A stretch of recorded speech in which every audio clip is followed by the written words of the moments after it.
Welcome to Global News on Signature TV. I am Barry Kumo Ado. In the headlines, stakeholders advocate issue-based campaigns in Anambra Guber poll.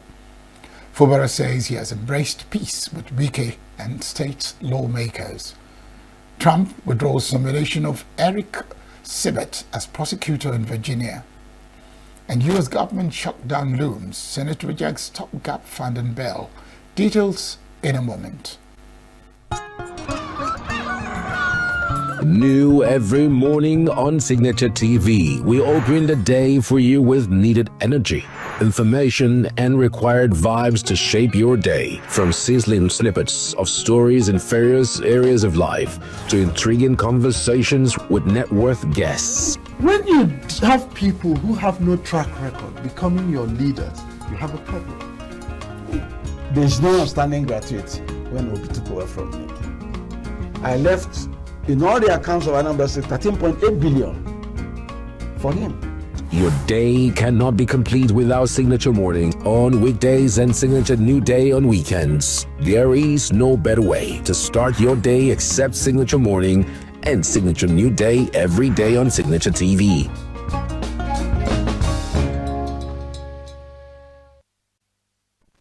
Stakeholders in Anambra State have called for issue-based politics and election campaigns and a build-up to the governorship election. At the stakeholders roundtable organized by the Center for Democracy and Development in Awka, participants emphasized the crucial importance of peace building and the credibility of the electoral process. Correspondent Lawrence Mwimo was at the event. Ahead of the November 8th governorship election in Anambra State, stakeholders have called for issue-based election with emphasis on peace building and electoral credibility. The stakeholders, comprising religious leaders, civil society groups, media, security agencies, and political actors, called for a credible and transparent election that will enthrone true democracy and quality leadership in the state. During discussions, participants drew attention to lapses observed in the recent past elections, particularly lessons from the August 16, 2025 Anambra State by-elections. They raised concerns about low voter participation and the integrity of the electoral process. State Chairman of Action Democratic Party, Matthias Ameke, and Sam Orebunam from All Progressive Congress lamented that Anambra State has a paltry 2% voter participation rate, which according to them undermines the credibility of the election. They urged the National Orientation Agency to work with the Independent National Electoral Commission to sensitize people on the importance of voting and build trust in the electoral system. Until a state has at least 50% of participation, Anambra State has 2.something. 2.10 million now. Now you will find that who is going to win may be, say, 200,000. Yes. How is that credible? And say that this particular political party or this candidate has come up to tell the people or must produce leaflets that will show their programs. Other stakeholders echoed similar sentiment. They criticized politicians who they said employed underhand tactics and social media banter instead of engaging in issue-based conversations. How can people decide not to vote because they don't have faith in the system? They don't have faith. I think the first thing is to create faith, and the way I suggest is take this campaign to the grassroots, to the wards, to the booths, pulling. If we come to Awka, take tea, just talk, take fare, go home. Nothing is done. So take this campaign to the grassroots. The INEC Resident Electoral Commissioner, Queen Elizabeth Agu, called on stakeholders to contribute in producing a credible election. She assured that INEC has put in place measures to ensure a free, fair, and credible election. We have already confirmed in getting ourselves ready for the governorship election. and we are doing our best to tell the people the information they have to hear. If INEC has the power, the willpower to read our possible. They just concluded the election. We have between 10% and 20% turnout. Yes. They just concluded. If we have willpower, Nigeria will have population and there will be no reason. Including voter education and the use of technology. Lawrence Wimo, Signature TV News. The Amdst State Commissioner for Information Law, MEFO, has called for a strong action against purveyors of fake news and hate speech in the state. MEFO made a call at a workshop on countering disinformation, misinformation, fake news and hate speech, organized by the Social and Integral Development Center, collaboration with Nigeria's Civil Society Situation Room. He stressed the importance of verifying information before sharing, stating that spreading false information is a form of criminality that pollutes cyberspace, likening lies to a moral sin and crime that can lead to serious miscalculations and decisions. Commissioner emphasized that politics can be played without unleashing hatred and that clean politics was possible without resorting to such tactics. We can do clean politics without having to recourse to all this. And you see, if we continue this way, the November 8th election may end up not being peaceful. And if that turns out to be so, it means that an election that would have ended as one of the very best in the country has turned out to be really bad. And why? Because of these four variables that you have here. Earlier, the convener of the workshop and executive director of SIDEC, Ugochi Ehiaruruke, described rampant spread of falsehood and hate speech as threats to electoral integrity and governance, stressing that such acts impact vulnerable groups such as women, youths, and persons with disabilities. The community, through ambassadors that we emerged today, will serve as champions and vanguards that will address information disorder that has become a burden in our society. The objectives are very clear. 1, enhance capacities to identify, share with SIDEC secretariats, verify and counter false information in our social media, social space, development space, and government at large. Promote digital literacy and fast-checking pitch process among diverse stakeholders. Establish sustainable network of community truth ambassadors. Cultivate fast-check-based and also inclusive engagement. Over the years of experience, we have seen persons with disabilities struggle with accessing political space, struggles with participating in political space. When people say don't vote, do not come out. If you come out with that, if someone that is able struggle with such information, if such information disenfranchise such person who is able-bodied, how much more person with disability? So that is to say, our training today is timely and our training today is vital. We should be intentional in addressing issues that revolve around our social media.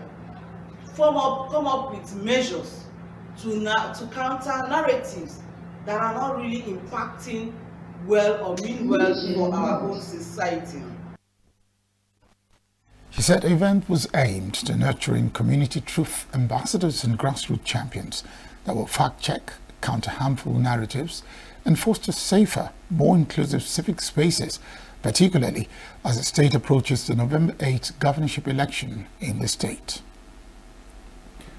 The governor of Rivers State, Siminalayi Fubara, has assured that his administration will remain committed to good policies and actions that will improve the life of the people of the state. Speaking to journalists shortly after I arrived, the Government House Port Harcourt to resume duties, he expressed gratitude for the warm reception and show of love he received at the airport and the crowd that gathered at the Government House gate to receive him.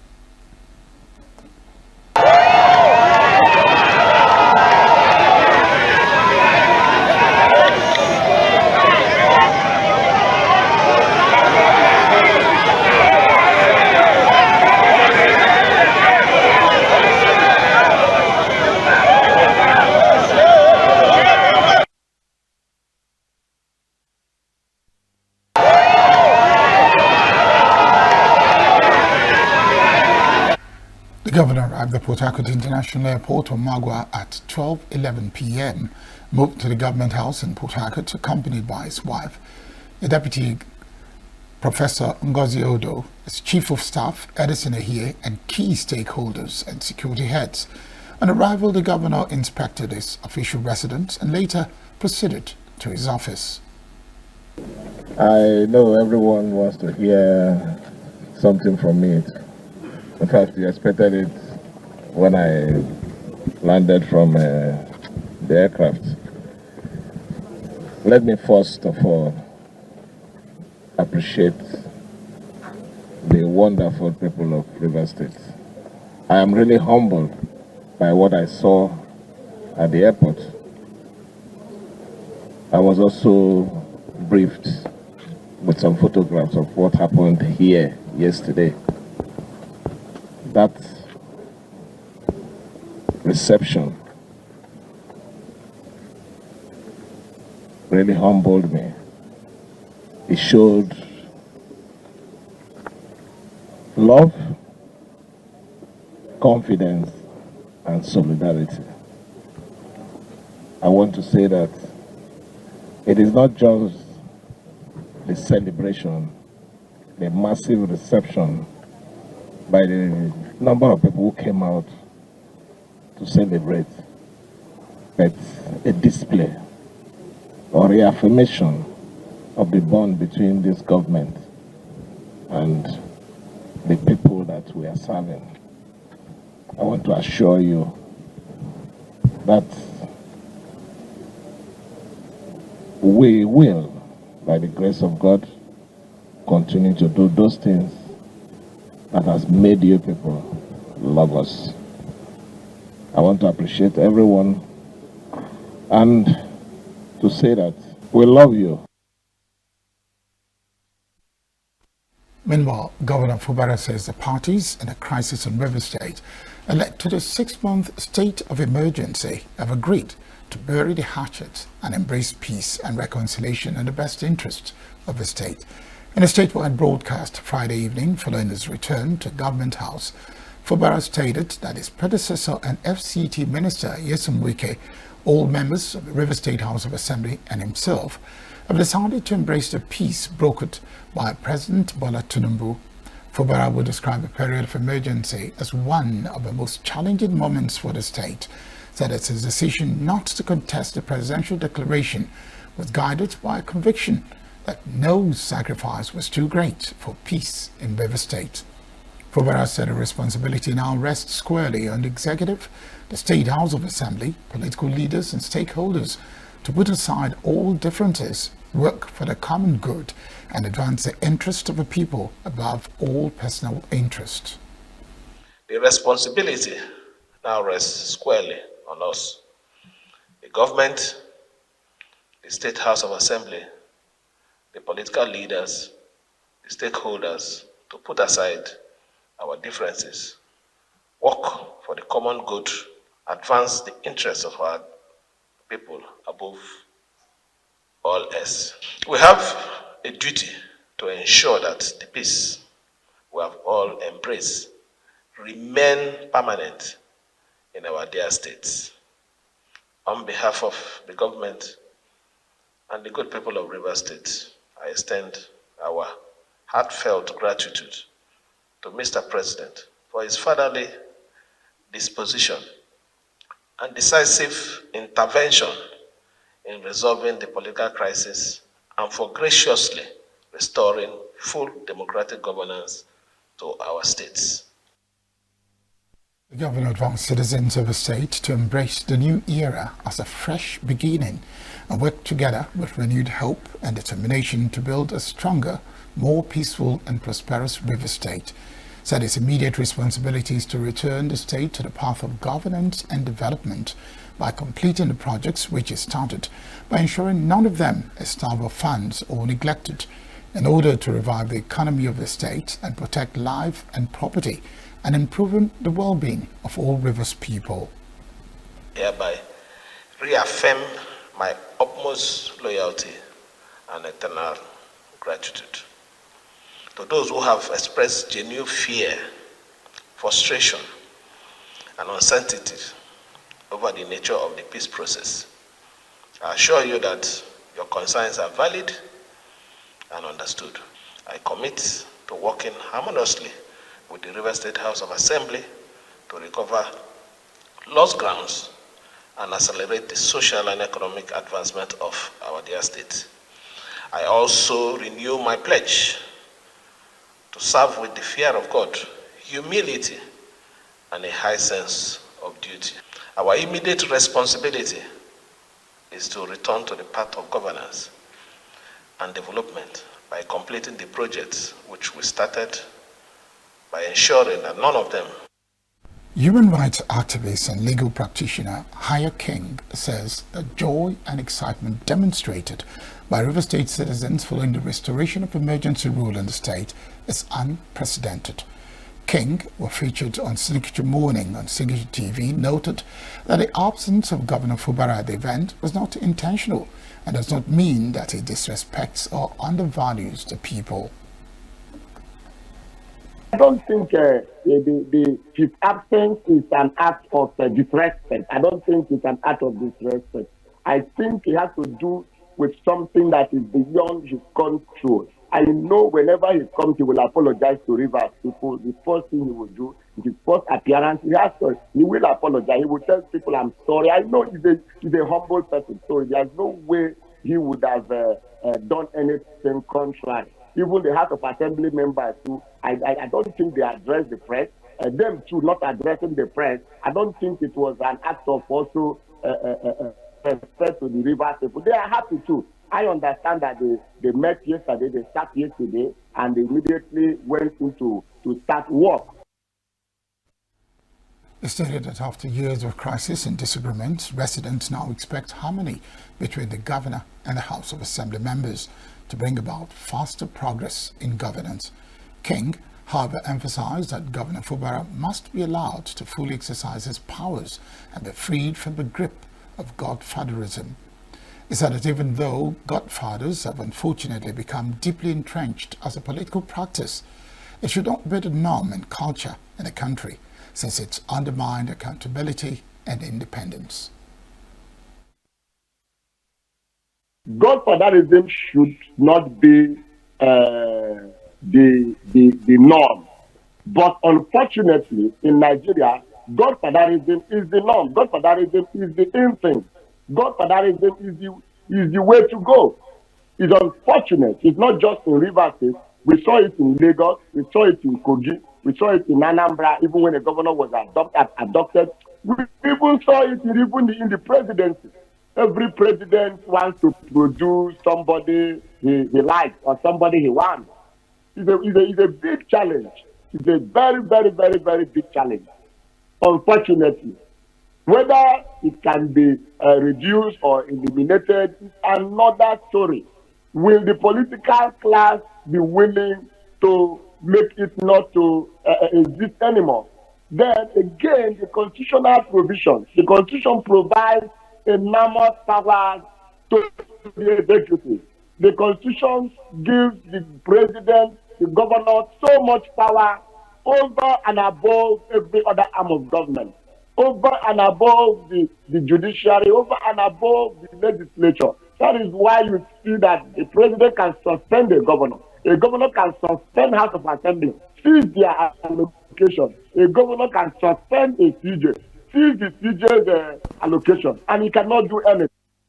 And out to other stories, gunmen have killed a Catholic priest, Reverend Father Matthew Ayer, in Ehandiago community, Alumona in Suka local government area of Enugu State.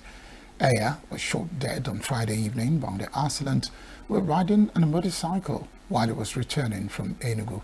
They intercepted his vehicle near the site of an ongoing Type C hospital project, reportedly shot at the tires, forcing the car to stop before firing multiple shots at him at close range. Sources said the assailants riding on motorcycle intercepted the vehicle. A source said the priest was alone in the vehicle at the time of the incident, and he ruled out assassination and kidnapping.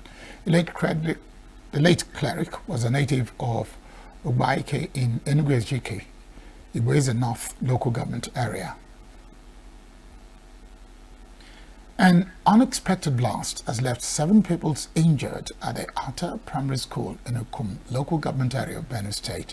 Chairman of Ukum local government area, Jonathan Modi, who said he was away on official duties when a blast occurred, disclosed that 3 of the victims were almost ready for discharge, while 1 people with a serious eye injury will be referred to Makudi for specialist treatment.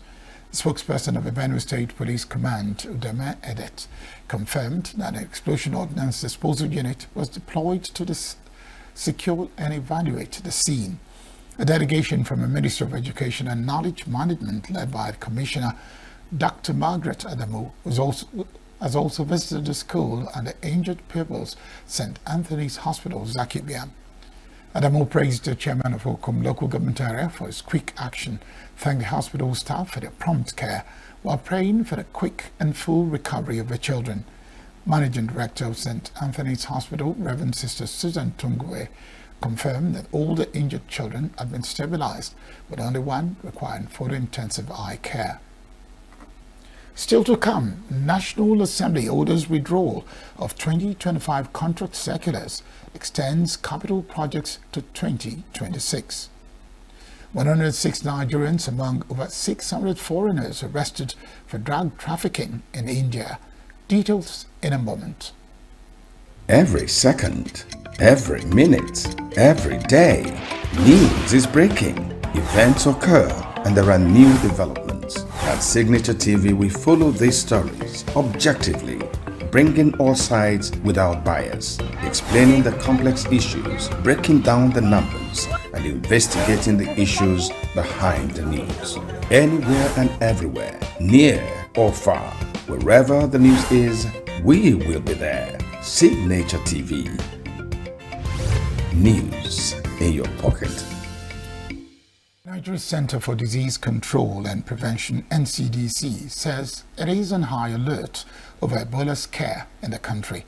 The Director General of NCDC, Jide Idris, in a statement confirmed that 2 recent suspected cases of viral hemorrhagic fever in Abuja tested negative for both Ebola and Marburg viruses.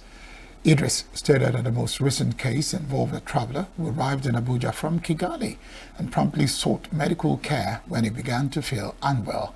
He noted that the NCDC had carried out a dynamic risk assessment in response to recent reports of Ebola in other countries and had stepped up nationwide anticipatory measures. According to him, surveillance has been strengthened at points of entry. Isolation and treatment facilities have been placed on alert, and critical infection prevention supplies pre-positioned. The Association of Resident Doctors in the Federal Capital Territory are expected to resume work on Monday, 22nd September 2025 at 8 a.m. This follows a suspension of a strike embarked upon by the association to press on their demand for improved welfare and working conditions. President of FCT branch of the association, Dr. George Ebong, discloses to newsmen in Abuja, said the strike suspension comes after an intervention of the Nigerian Senate Committee on Federal Territory Area Councils and Ancillary Matters and Respect for FCT Minister Nyesom Wike. Dr. Ebong, however, revealed that none of its demands had been met by the government.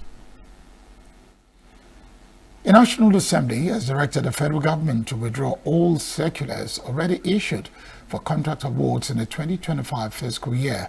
This means that a 23.9 trillion capital component of a 54.99 trillion naira 2025 budget will now stretch into the 2026 fiscal year. A resolution jointly adopted by the Senate and House Committees on Appropriations followed a similar decision taken by the House Committee during an interactive session with the government economic team. Chairman of Senate Appropriations Committee, Solomon Olamileka, explained that the capital component of a 2024 budget will continue until December 31, 2025. Top members of the federal government economic team, including Finance Minister Wale Edun, Budget and Economic Planning Minister Atiku Bagudu, Accountant General Samsudeen Ogunjimi, and Budget Office DG Taminu Yakubu attended the session. The National Drug Law Enforcement Agency, NDLEA, has directed a probe into the sudden death of its Cross River State Commander of Narcotics, Ogbonna Uzoma. The NDLEA chairman, retired General Buba Marwa, gave the directive in Maiduguri, Borno State. He was attending a retreat for heads of agencies organized by the Federal Ministry of Justice. Marwa ordered the Zonal Commander Zone 14, Matthew Ewa, to relocate to Calabar to support police investigations into the incident. Marwa said that Uzoma was resumed in Cross River on August 18, 2025, and lodged in a hotel while seeking suitable accommodation, and was scheduled to lead his officers for engagements on Thursday, but could not be reached earlier that morning. Senate NDLEA officers and company of hotel staff attempted unsuccessfully to contact him before a hotel attendant gained access to his room through the ceiling and discovered his lifeless body inside. Marwa, who described the development as painful, disclosed that the Cross River Commissioner of Police had visited the scene and that investigations into the cause of death are ongoing. Troops of the Nigerian army have recorded another round of successes in their onslaught against terrorists and other non-state actors across the country. The troops have arrested a suspected terrorist leader, Abubakar Ahmadu, in Niger State, along with 60 other criminal elements across the country during operations conducted from September 15 to 19. A weapons fabricator, Islamic State West Africa Province, logistics suppliers, and drug peddlers were among those arrested, while various high-caliber weapons and other items were recovered. According to the military, the terrorist leader and 2 other accomplices were arrested on September 17 by the 31 Military Intelligence Regiment and 313 Artillery Regiment at Tungan Malam Market in Paikoro, local government area of Niger State. In separate operations, troops at Nguru Yobe State intercepted 4 suspects transporting large quantities of fabrics, fertilizer, solar panels, and drugs intended for terrorist use, when another suspect was arrested in Baga, Kukawa local government area with assorted drugs, while follow-up operations led to the arrest of 2 accomplices. The Nigerian Immigration Service has officially ended passport production at multiple centers, transitioning to a single centralized system for the first time in 62 years. The Minister of Interior, Olubomi Tunjojo, disclosed this while inspecting Nigeria's new centralized passport personalization center at the NIS headquarters in Abuja. Tunjojo stated that since the establishment of NIS in 1963, Nigeria had never operated a central passport production center until now, marking a major reform milestone. He explained that old machines could only produce 250 to 300 passports daily, but the new system had a capacity of 4,500 to 5,000 passports every day. The minister noted that centralization in line with global standards would improve uniformity and enhance the overall integrity of Nigerian travel documents worldwide, describing the development as a step towards bringing services closer to Nigerians while driving a culture of efficiency and total passport system reform. A total of 106 Nigerians have been listed among 660 foreign nationals arrested in India on charges of drug trafficking last year. A report by the India Express showed that Nigeria is second on the list, which has 203 persons from Nepal, while Myanmar has 25. Quoting data from the country's Narcotics Control Bureau annual report, the medium noted that 18 Bangladeshi nationals, 14 from Ivory Coast, 13 from Ghana, and 10 from Iceland were also arrested for drug-related crimes. India's Union Home Minister Amit Shah released a report during the second National Conference of Heads of Anti-Narcotics Task Force of various states and union territories. According to the report, 163 cases of drug trafficking through drones were reported in Punjab, made up of heroin, methamphetamine, and opium, seized from different sectors. India faces a growing challenge in combating narcotic drugs and psychotropic substances trafficking due to its geographic location between a death crescent, namely Afghanistan, Pakistan, Iran, and a death triangle, Myanmar, Thailand, Laos, which are the two major global drug-producing regions. And next is business news.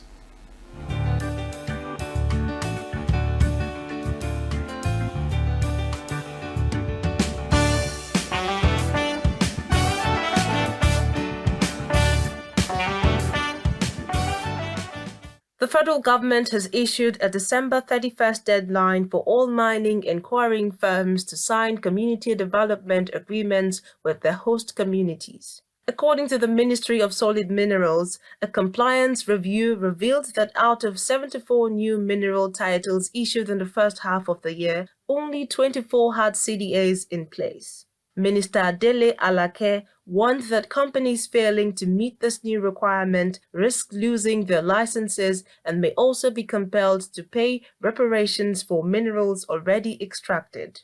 The directive is part of efforts to ensure host communities benefit directly from natural resource exploitation. Nigeria's trade deficit widened sharply in the first half of 2025, rising by 14 trillion naira, largely on the back of heavy importation of manufactured goods. Latest data from the National Bureau of Statistics show that manufactured imports stood at 15.39 trillion naira, while exports from the same sector remained comparatively weak. Analysts say this widening gap threatens Nigeria's industrial growth, limits foreign exchange earnings, and poses fresh challenges for economic policy. The figures highlight the urgent need to strengthen local manufacturing to reduce dependence on imports. The Revenue Mobilization Allocation and Fiscal Commission, RMAFC, to oversee inflows and disbursement in the Federation account operated by the Central Bank of Nigeria. The initiative, which derives its powers from the newly amended RMAFC Act, is aimed at improving transparency and accountability in the management of public funds. Speaking at a retreat in Kano, RMAFC Chairman Mohammed Bello Shehu said the committee's work will help reconcile differences between projected and actual revenues, strengthen fiscal discipline, and enhance confidence in Nigeria's financial system. He added that closer oversight will also support efforts to plug leakages and ensure that federal, state, and local governments receive accurate allocations for development projects across the country. China has renewed its commitment to work closely with Nigeria and other African nations under its Global Governance Initiative. At a seminar in Abuja, Chinese Embassy Counselor Dong Hairong explained that the initiative is designed to promote fair representation in international institutions while advancing reforms in the United Nations, financial systems, and climate negotiations. He added that the Global Governance Initiative aligns with other Chinese projects such as the Global Development, Security, and Civilization initiatives. The collaboration, according to him, also extends to emerging areas like cyberspace and artificial intelligence. Analysts believe this partnership could provide Nigeria with fresh opportunities to influence global decision-making while also boosting cooperation in technology, trade, and sustainable growth. At the end of the last weekday of trading, Friday, September 19th, on the Nigerian Stock Exchange, a total of 431.18 million shares exchanged hands in 24,290 deals, corresponding to a market value of 13.49 billion naira. Compared with the previous trading day of Thursday, September 18th, the figures represent a 33% improvement in volume, a 60% rise in turnover, and a 7% increase in the number of deals. The current market capitalization of the exchange stands at 89.8 trillion naira. Out of 124 listed equities that participated in trading, 11 closed positive while 43 ended negative. Deep Capital Management and Trust led the gainers chart with a 9.94% rise to close at 1 naira 88 kobo per share. Other top gainers included Sovereign Trust Insurance with a 7.67% increase, closing at 3 naira 9 kobo per share, Nigerian Breweries with a 6.37% increase, closing at 75 naira 95 kobo per share, and Guinness Nigeria with a 4.49% increase, closing at 183 naira 90 kobo per share. On the losing end, Living Trust Mortgage Bank led the losers chart, dropping 10% to close at 4 naira 77 kobo per share, followed by Veritas Capital Assurance losing 9.91%, closing at 2 naira per share. The NGX All-Share Index closed Friday's session with a slight decline of 417.75 points, representing a 0.29% drop to settle at 141,845.32. Despite the day's dip, the index has posted a one-week gain of 0.92%, a four-week gain of 1.08%, and a strong year-to-date growth of 37.81%. This performance reflects the resilience of the equities market even amid mixed trading sentiments. The naira traded at about 1,497 naira to the US dollar at the official market on Friday, September 19th, maintaining relative stability. However, in the parallel market, the currency weakened, trading around 1,535 naira per dollar. Analysts say the persistent gap between the two markets is adding pressure on businesses and consumers, particularly importers who rely on the street market for foreign exchange. The central bank insists that ongoing reforms will gradually close the disparity and boost liquidity in the FX market. That's the update from the Nigerian stock and money market. In Abuja, I am Tomsinime Natus.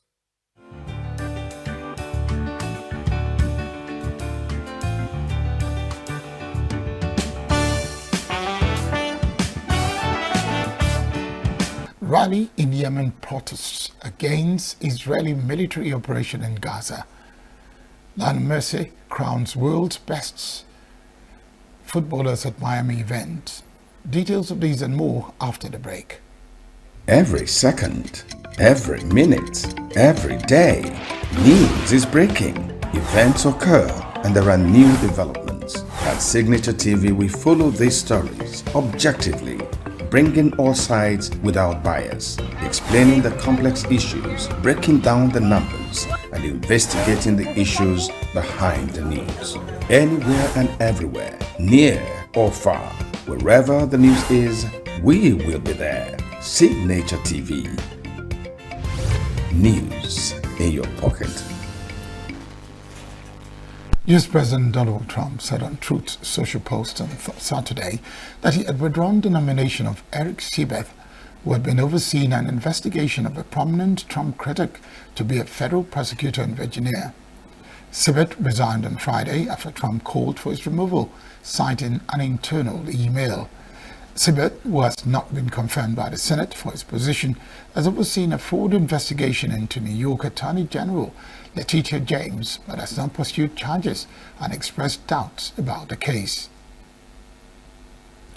The Chinese President Xi Jinping said China and the United States can achieve mutual success and shared prosperity, benefiting both countries and the world, during his phone talks with US President Donald Trump. During the talks, the two heads of state had a candid and in-depth exchange of views on bilateral relations and issues of common concern, and provided strategic guidance for the steady development of bilateral ties in the next stage. The conversation was pragmatic, positive, and constructive. Xi said that China and the United States were allies who fought side by side during World War II. Not long ago, China solemnly commemorated the 80th anniversary of a victory of the Chinese People's War of resistance against Japanese aggression and the World Anti-Fascist War, and invited family members of the Flying Tigers to the Tiananmen rostrum to watch the military parade, he added. For his part, Trump said a military parade held by China to commemorate the 80th anniversary of the victory of the War of Resistance against Japanese aggression was phenomenal and beautiful. The U.S.-China relationship, he said, is the most important bilateral relationship in the world, adding that by working together, the two countries can achieve many great things conducive to world peace and stability. The U.S. side hopes to promote bilateral economic and trade cooperation and keeps supporting consultations between teams from both sides to properly resolve the TikTok issue. Trump said that the United States stands ready to work with China to maintain world peace. U.S. President Donald Trump and Chinese President Xi Jinping made progress on improving U.S.-China relations and finalizing the TikTok agreement, an analyst said on Saturday. Xi and Trump call, finally happened. And I think, we had two major achievements here. The first achievement is, finally the two leaders confirmed, they will meet, but to some people's disappointment, the meeting is not going to happen in Beijing, but it will be during APEC in Korea. But it's better than nothing, at least the two leaders will meet and talk, communications are important. The second major achievement is about TikTok. Actually, TikTok is the only mention, of a specific thing, as a result, of the negotiations. So both sides have different version about TikTok. The Chinese side said, we will, still negotiate, all deals must, comply with, Chinese laws. But Trump was a little bit more eager to say, yeah, we already, got the deal, approval, this and that. So there's still a lot, to reveal. But I think that those are the two major key takeaways from the call.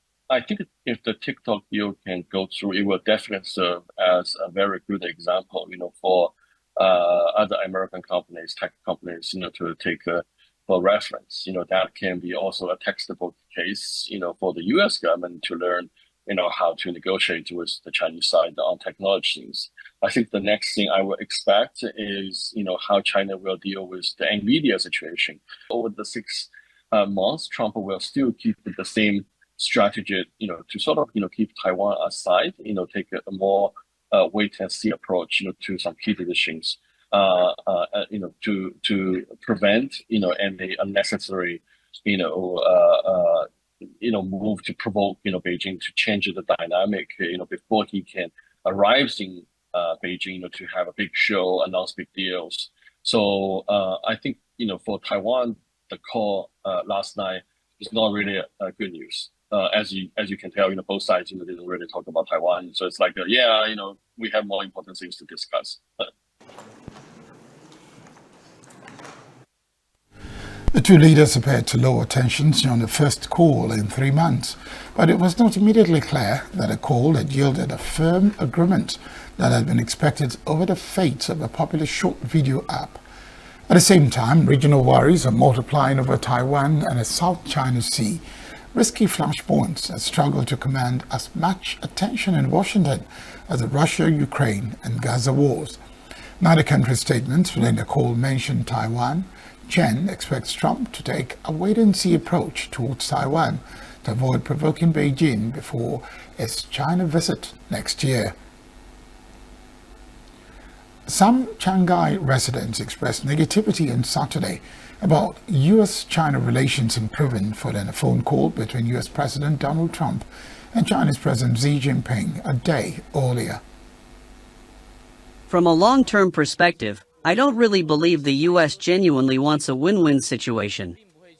In my opinion, based on their various actions and behaviors, it seems like they just want to be the boss. So in many areas, they deliberately set up obstacles for China. As for us, China wants to become stronger, so the reactions we have are because we have no choice. We don't go looking for trouble, but we're not afraid of it either. That's how I see it.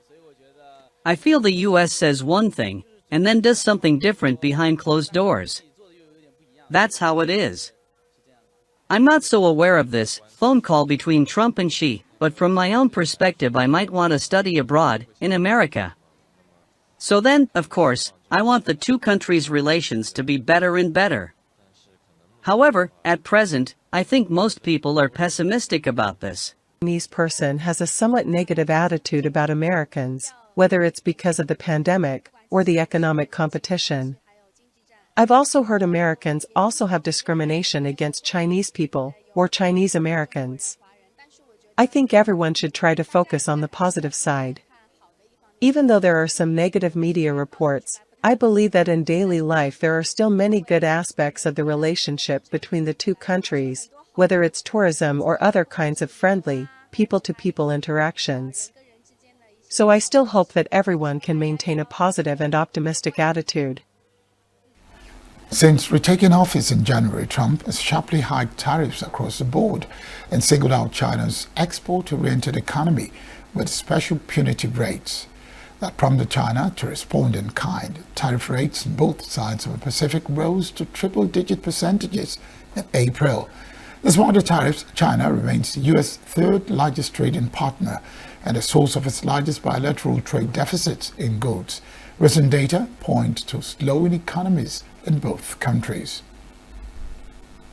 The threat of a U.S. government shutdown surged as the U.S. Senate rejected a short-term funding bill to keep federal agencies operating after September 30, and then left town for a week-long break. The lawmakers voted 44 to 48 to defeat a stopgap spending bill that would have kept federal agencies operating at current funding levels through November 21.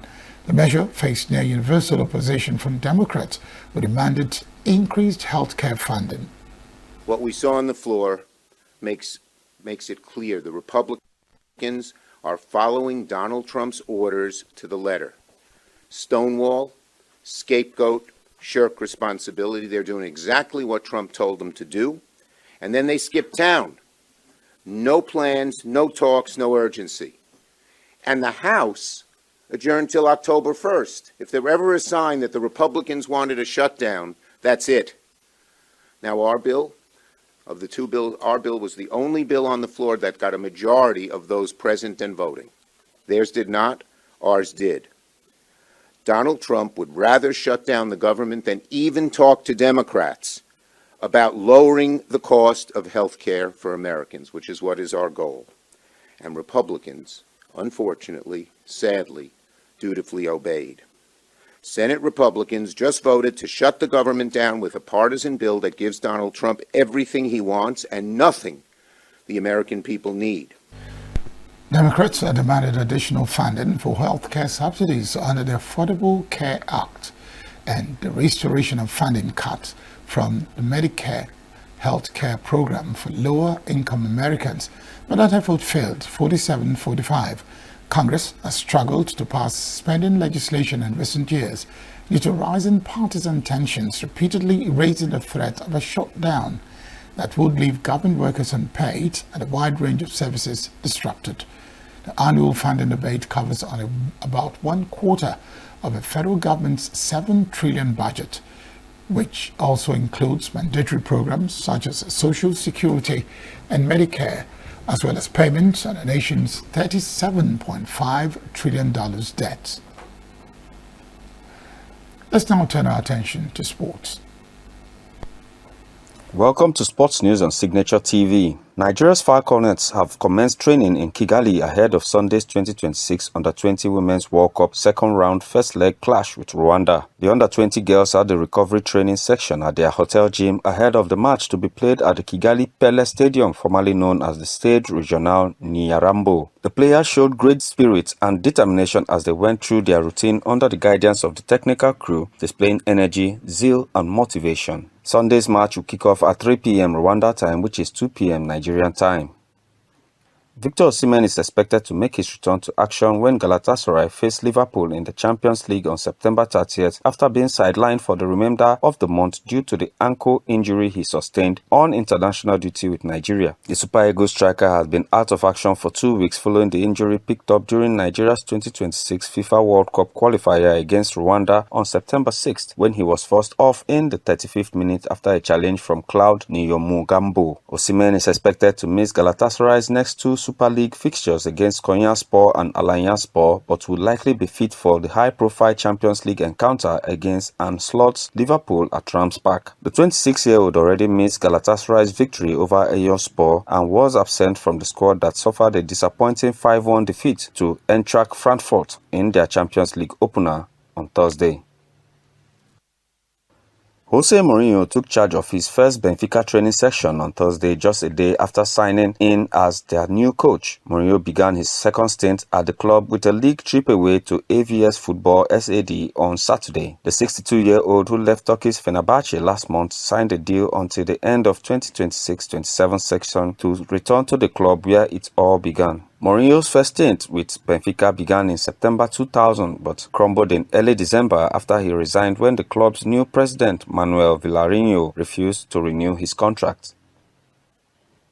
Striker Ivan Toney scored 2 late goals to help Al Ahly secure a thrilling 3-3 draw against Al Hilal in the Saudi Pro League on September 19th. France international Theo Hernandez opened the scoring for Al Hilal after 12 minutes following a pass from Malcolm, who doubled the lead in the 24th minute. Malcolm made it 3-0 before the interval to give Simon Inzaghi's side a comfortable lead in the derby encounter. Former Brentford striker Toney closed the gap in the 78th minute before latching on to Riyad Mahrez's cross to score his second goal of the match 3 minutes from the end. Mehri Demiral then completed the remarkable comeback by scoring the equalizer in added time. Both teams have 5 points from 3 matches, with 7th place Al Hilal ahead of Al Ahly on goal difference.